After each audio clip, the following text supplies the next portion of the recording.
Assalamualaikum warahmatullahi wabarakatuh.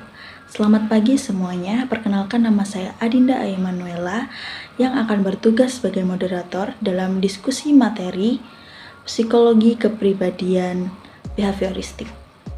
Adapun anggota kelompok kami adalah Alfiani Masruro, Muhammad Firdaus, Adinda Aimanuela, Berta Dwi Rahmadani, Nur Laila, Muhammad Husnul. Berikut merupakan poin-poin penting. Yang pertama, apa teori dasar psikologi behavioristik? Yang kedua, bagaimana stimulans dan respon menjadi unsur kunci dalam teori behavioristik? Yang ketiga, bagaimana penerapan teori behavioristik dalam proses pembelajaran? Yang keempat, beberapa tokoh psikologi behavioristik. Baik, di sini saya akan menjelaskan apa teori dasar psikologi behavioristik. Teori belajar behavioristik menjelaskan belajar itu adalah perubahan perilaku yang dapat diamati, diukur, dan dinilai secara konkret. Perubahan terjadi melalui rangsangan stimulans atau juga bisa disebut dengan stimulus yang menimbulkan hubungan perilaku reaktif atau juga respon berdasarkan hukum-hukum mekanistik. Jadi di sini saya akan menjelaskan stimulus itu adalah apa yang merangsang terjadinya kegiatan belajar seperti pikiran, perasaan, atau hal-hal lain yang dapat ditangkap melalui alat indera. Dalam teori ini, lingkungan belajar anak, baik internal maupun eksternal, menjadi penyebab belajar, sedangkan respon adalah akibat atau dampak berupa reaksi fisik terhadap stimulus. Selanjutnya, bagaimana stimulans dan respon menjadi unsur kunci dalam teori behavioristik. Jadi, sebagai landasan utama, behaviorisme ini mengajukan konsep dasar bahwa perubahan perilaku dipicu oleh rangsangan atau stimulans yang menimbulkan hubungan perilaku reaktif atau respon berdasarkan hukum-hukum mekanistik. Stimulans sendiri tidak lain adalah lingkungan belajar anak, baik internal maupun eksternal, yang menjadi penyebab belajar. Sedangkan respon adalah akibat atau dampak berupa reaksi fisik terhadap stimulans. Dengan demikian, teori behavioristik ini menonjolkan pengukuran sebagai elemen kunci karena perubahan tingkah laku dapat diidentifikasi dan difahami. Selanjutnya, bagaimana penerapan teori behavioristik dalam proses pembelajaran? Teori behavioristik dalam kegiatan pembelajaran diaplikasikan dari beberapa hal, seperti tujuan penelitian pembelajaran, materi pembelajaran, karakteristik siswa, media, dan fasilitas pembelajaran yang ada di sekolah pada umumnya. Dan seorang guru hendaknya banyak memberikan rangsangan stimulus kepada anak dalam pembelajaran sehingga anak dapat merespon secara positif.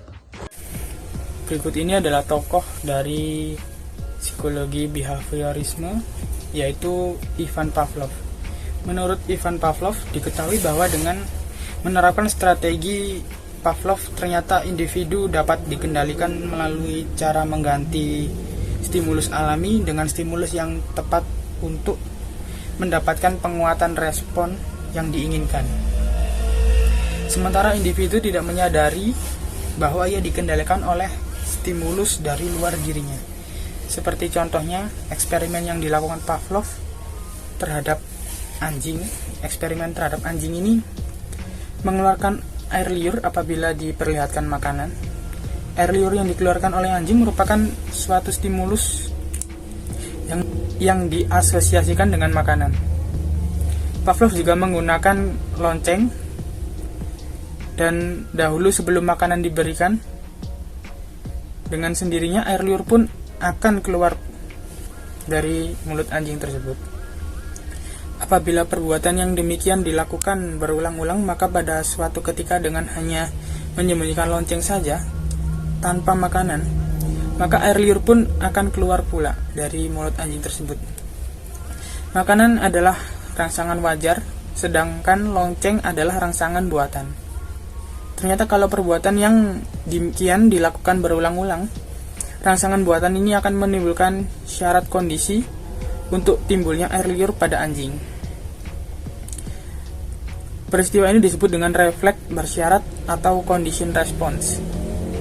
Dari contoh tersebut dapat diketahui bahwa dengan menerapkan strategi Pavlov, ternyata individu dapat dikendalikan melalui cara mengganti stimulus alami dengan stimulus yang tepat untuk mendapatkan pengulangan respon yang diinginkan.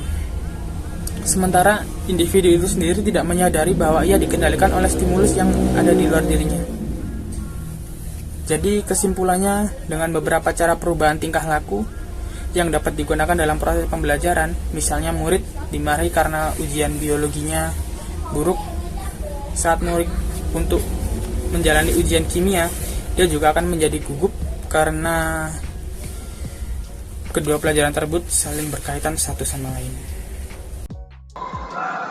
John B. Watson adalah seorang psikolog Amerika yang berpengaruh dan sering dianggap sebagai salah satu pendiri behaviorisme, sebuah aliran psikologi yang berfokus pada perilaku yang dapat diamati dan diukur.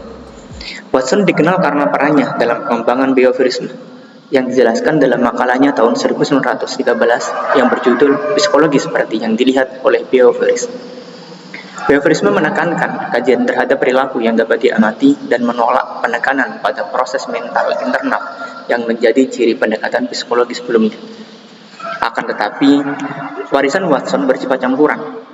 Meskipun ia membuat kontribusi signifikan dalam pengembangan behaviorisme, metode kontroversialnya dan kehidupan pribadinya menjadi objek kritik. Behaviorisme memiliki pengaruh besar dalam psikologi pada awal hingga pertengahan abad ke-20, tetapi pada akhirnya digantikan oleh pendekatan lain seperti psikologi kognitif. Secara keseluruhan, John B. Watson memainkan peran penting dalam membentuk landscape psikologi, khususnya melalui promosinya terhadap behaviorisme dan eksperimen berpengaruhnya.